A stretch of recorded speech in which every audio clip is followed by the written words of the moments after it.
morning. Welcome to my channel. This is You Too Can Be Great. I tried to post this video yesterday when I first saw it, immediately after I first saw it, because I know several people have already talked about it. And I wanted to put my 2 cents in, but I was tired, okay? I give you guys all I can give you guys. Plus, one of my old videos that I already posted about the Real Housewives of Potomac trailer, the first one I did, that had the full video of the trailer in it that I showed, that got flagged initially by YouTube, has been re-released. So people have been catching on to that one. And I don't want to post videos back to back to back because you guys will be getting my notifications for those of you who actually are getting them. And I don't want to have any issues with it. If you guys have not been getting my notification, please go through, click through, go ahead and binge watch. Maybe once a day or whatever. But I have posted several videos and you're going to need to catch up, including one from Salt Lake City. The new Real Housewives is going on. I'm going to do Real Housewives of Atlanta sometime today, hopefully. But I wanted to get you guys through what I already posted so far before I post it, so there's no issues. But let's get into it. So y'all remember Brandi and Max from Love and Hip Hop Atlanta, right? If you don't remember them, or not Atlanta, Love and Hip Hop Hollywood, okay? There was a scene, if you guys don't remember, where Brandi had gone, she's supposed to be related to Whitney Houston. She went and she told her husband, Max, that she wanted to use some money to invest for their son, okay? And I think it was like $25,000 or so. Instead, she took that money and put it into a store, and she didn't tell him. They're married. I don't know why she felt the need to do that. Initially, I didn't know why she felt the need to do that. Now that I'm thinking about what happened, I'm thinking, well, maybe she was afraid of how the reaction might be. She don't want to argue. The only time she's willing to argue is all the million times he's cheated on her. That's the only one she's, worried about. But as petite and as small as she is, she used to do a lot of antics. She has a loud mouth. She yells so loud. She'll sit up there, pick a fight, but she's a very small, petite-shaped woman. I honestly think that her bark is louder than her damn bites. But one of the scenes I remember her doing is her jumping up on top of a car, trying to get him to, I'm going to show you just a brief clip because I'm not trying to have this video flagged, okay? So this is what I recall. I'm good. What you doing? It's Boston. No. Don't do that. Don't get off my motherfucking car. Really? You want me to go to jail and you win? No. Okay, so that was the clip of what I remember her as. But I think yesterday her and Max had got into an argument and she was on Instagram Live. And she was basically posting about the argument while it was happening. Now, I found something about it.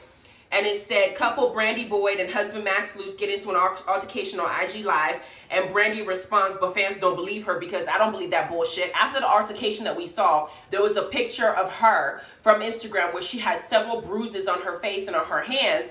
We don't know what happened. So we're speculating, allegedly, that it was a domestic dispute and that there was some kind of physical altercation that occurred because of based on what the post that she put up from what we saw. And she was crying. Like, she looked like she was just beat or something like that. She was just beat emotionally. You understand what I'm saying? So instantly after that, the live and the picture was taken down.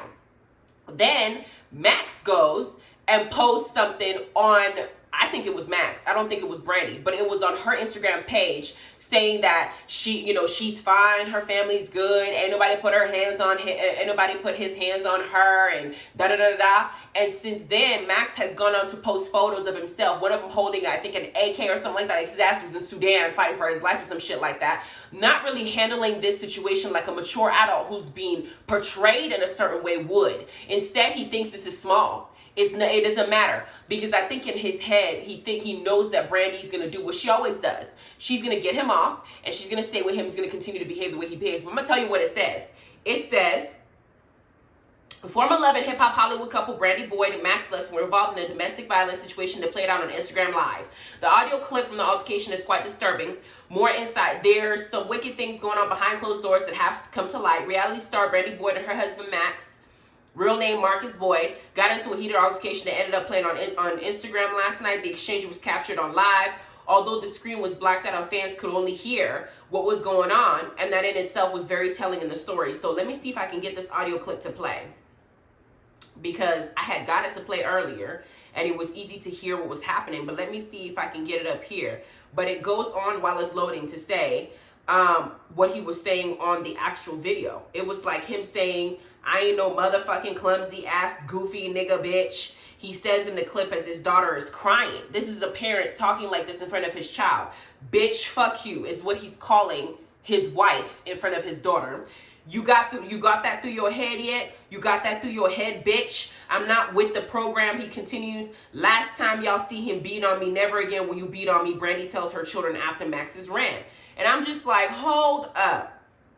In what world is it okay for a couple who's been married for 17 years for this to be the way that they communicate? I don't understand it. I'm still working on this getting loaded.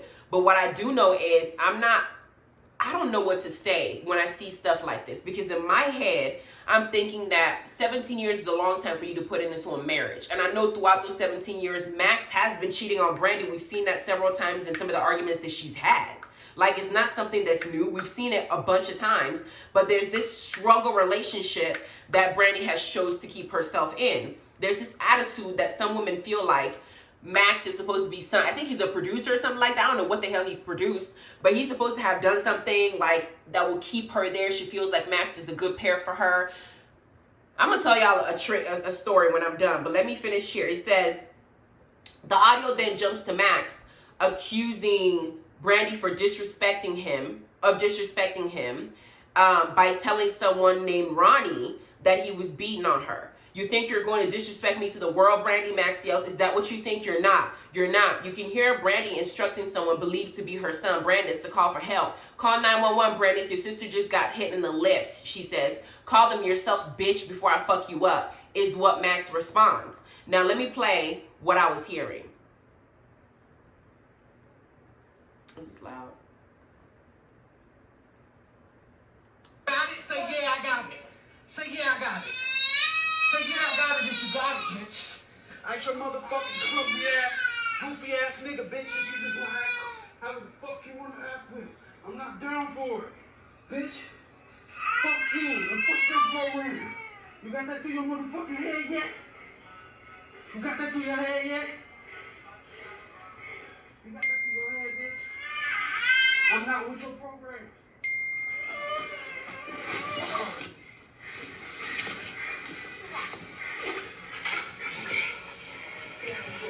Be out of here, bitch. Last time y'all see him beat on me, you won't have to see this ever again. I promise you.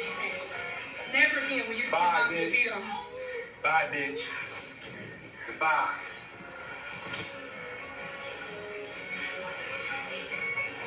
Good motherfucking bye. You're gonna stop fucking with me. Ronnie, don't call me. I'm getting beat up. You gonna disrespect me to Ronnie too, bitch? You think you're gonna disrespect me to the world, Brandy? Is that what you think? You're not! You're not! You're not! Bitch! You're not! Call 911. Your sister just got hit in her lips. Call myself, bitch. I'll fuck you up, bitch. Ronnie, I'm getting beat up, bitch. Oh, bitch, I'm gonna send you out on a good one, bitch.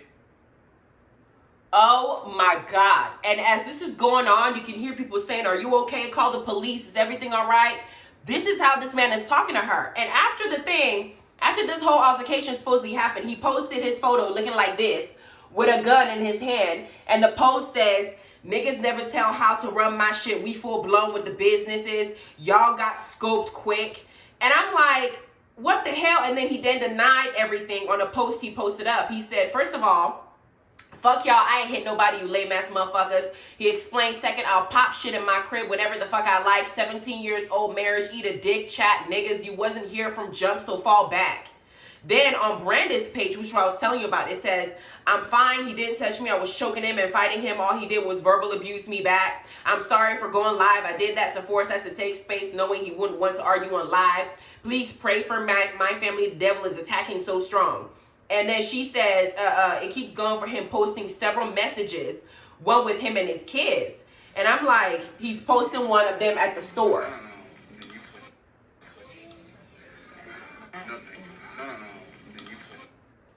This is stupid to me, because this doesn't change what I heard. You were heaving. He was heaving.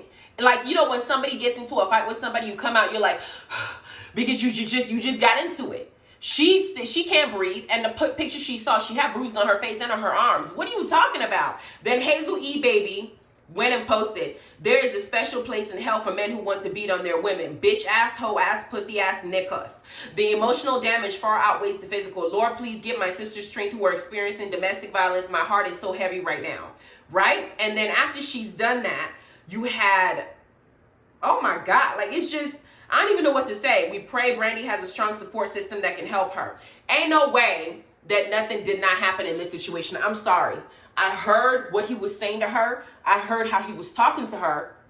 The man was screaming at her, "You're not!" Not to mention, she was breathing like they just had a tussle. The kids were crying because it's not something that they're used to seeing like that. It's something tragic that occurred. I'm not gonna downplay this bullshit. Something happened. And right now, you're not helping yourself going around posting stuff like you don't give a damn. A humble person will get up on this page and say, you know what? My wife and I had a domestic dispute.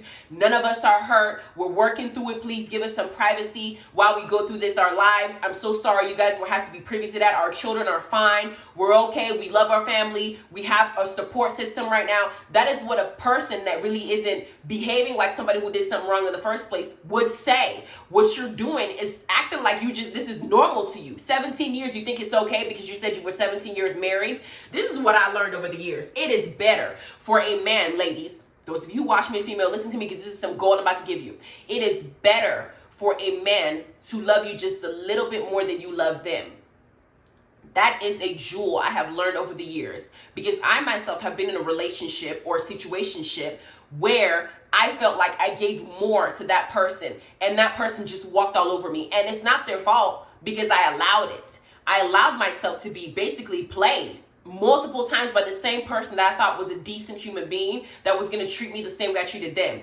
I saw what was happening. I knew what was happening. I'm not stupid. I can perceive that something here ain't right, right? But I chose to ignore it because in my head I made excuses. We're just kids. We're just in high school. We're just, I'm just 21 years old. I'm not really trying to marry anybody right now. So am I going to really take this seriously because I'm not seeing myself marry anybody I told myself when it comes time for me to think about marriage, then I'll start really like ironing out what it is I want to deal with and what I didn't want to deal with. But there were several situations where I allowed myself to be gaslighted by this individual. I don't think this person is a bad person. I don't think about him and think, oh, he's a horrible person. I don't. I think that he's a person who took advantage of a situation I created. Okay, I allowed it to happen, so he figured, why not, right? In this situation, Brandy has taken him back time and time again when he has disrespected her by way of cheating. There's always levels to when it escalates. They start off with something small. He may have called her a bitch, a hoe, told her that she needed to go straight to hell, told her that he was gonna prostitute her or whatever. He said a lot of hurtful things to her, and she made a choice. She probably got mad, yelled at him a little bit. They probably split up for 2 seconds. He came back and apologized, and she took him back. Then he realized, damn, I can disrespect her like this, and she's just gonna she's gonna cry about it, she's gonna get mad at me, but she's gonna come back because she loves me that much, right? Then the next thing he did was he cheated on her. Hid it from her, made efforts to make sure she didn't find out because he didn't want to lose her. He wanted to have his cake and eat it too, right? Then when she eventually found out that he was cheating on her the first time, she got mad. She probably packed up her stuff. She left. She went and told her whole family. She did everything in the world to make him know how much she was hurt. She cried about it. He felt bad, genuinely bad. And he felt like he was the bad guy because the world was looking at him like some cheater who didn't know how to take care of his family and his wife, right? Then he did all the right things, went through all the right motions. At some point, he bought her, they had the whole ring debacle where he bought her a new ring, saying, I want us to have the right rings. He wanted to be sweet to her, all that kind of stuff, right? In the studio and how he was behaving with all these hoes. She took him back. She took him back with the understanding that I should be able to come into the studio whenever I want. I should be able to check your phone whenever I want because you got to prove to me that I can trust you again, right? He then thought, okay, well, if I cheated on her and if I call her out of her name, she's just going to get mad and she's going to leave. And then after a while, after we get over it, she's going to come back to me because she loves me that much. And she's going to tell me how much she loves me and how much she wants this family to be together because black love to her is worth all this struggle love that we're going through. She's going to take me back. So then the next time he cheats, it won't be as subtle because he's done it before, right? Next time he cusses her out, it won't be as subtle because he's done it before and she stayed. Now that they're 17 years in, there's several times that she probably told herself, we've been in this marriage for 7 years. We got 2 kids. I think that we need to figure out a way to make it work because a lot of people don't have black relationships and not out there as much anymore. We just got to make this work no matter what. Let me be very clear. Black love is something that's going extinct as of current times. It's not the way it used to be way back when, before slavery and all that type of stuff with marriage, and we stuck to our own. It's not like that. Times have changed. We have, marriages that are interracial and stuff like that. We have children that are biracial, willingly, not from slave rape, all that stuff. Times are changing. But there's also this thing where black women are being looked at as the villain. Oh, she's an angry black woman. Oh, she just has an attitude. Oh, she's loud and she's obnoxious. She's this, this, and this. Because that's what social media and the media and television are portraying of the type of people that we are. It's had a lot of our men seeking for love elsewhere. And then those of us who are able to get black men, if that's what you want, seek out black men, some of us end up with the ones that just disrespect us because they already know the image that we're being portrayed on TV as undesirable. So the fact that you're with us, we should feel happy because we're with you, because regardless of what this, we're with you. That's basically what the image is as of today from what I'm perceiving. I will be damned if you think that I'm going to stay with you because I want to keep up this whole black love thing. I will keep up the black love. I'm with a black man now, right? But I'm not going to be with you and be insulted and disrespected. I don't care that much. I will go, and if I have to find somebody outside my race to be respected, that's what I'm going to do. I would love to be with somebody that's like my own, that has the same experiences that I do, that have the same life understanding, that has been through the same struggles as the experiences I've had, because we can relate. But make no mistake, if you don't know how to treat me like the queen that I am, I don't care how many kids we have. Me and my kids will be okay. We'll just have visitation rights. You can see them. You can come pick them up and have them these days. I'll keep them this days. You pay your part. I pay my part. Split everything in half. Gone by bon voyage. I will pack your stuff. I'll leave it at the door and I'll move on. I feel like when men understand that you as a woman are strong enough to be on your own, to seek out love elsewhere. No man, from what I know, wants to think that a woman will leave and another man will do what he cannot. That's not the idea. That's not what they want to feel. They want to feel like they're less of a man. They don't want to feel that way. But Brandy has put herself in a position to where she has let this man know that no matter what he does to her, whether he cheats on her, cusses her out. I mean, he called her all sorts of bitches, told her, fuck you. He said, fuck you, bitch. You hear me now? He went off, yelled at her. He said everything he could say to this woman to break her down emotionally. Now she's on live with bruises on her arms talking about that maybe she's been allegedly touched physically. In addition to the infidelity, what else you got to do for you to get the point that this is not a healthy relationship for you or your kids? There is no there's nothing in this world I think is big enough for my husband to talk to me that way. Don't ever call me a bitch. Don't ever tell me, don't call me a hoe. Don't call me out of my name. And if you're going to do that, my children better not be there. They better not be anywhere to hear it. Because that's gonna be what they internalize in their mind. Those children are babies. They're going to grow up thinking that that's normal. And that's how you talk to people. That's how you treat the person that's supposed to be love of your life. Are you serious right now? Am I buying that whole Instagram post that came up saying, oh, I'm fine? No. What she's probably thinking right now is, I don't want the father of my children to go to jail. I don't want another black man to be in jail. I don't want the system to go ahead and put us down and have me by myself and have my children raised without a daddy. I get that. I understand that. And I can't tell her how to live her life. But if that is what's going on in her head, then the next question for me would be, would you want this to be the influence and the image of how a man is supposed to be for any of your children to look up to on the other side of the coin? You got to pick your battles, girl. I don't know what the right answer is. I can't tell her what to do. I feel for her. I feel for the entire family after seeing this. I don't know what to think or make of it because it's an alleged situation. I wasn't there. I can't really speculate because I wasn't a present observer. But from what I heard so far, something went down. And whatever it is, fix it. Fix it now because it's gone too far. Anyway. Please like, subscribe, and notification bell. Go check out my Potomac finale. I'm going to be doing the Potomac review. I cannot wait for the reunion. It looked like it was going to be fire. I'm going to watch Real Housewives of Atlanta. I'm going to finish the first episode, and I'm going to let y'all know what I think about it in the next review. I just don't want it to be overlapping. You guys have a good day. Bye.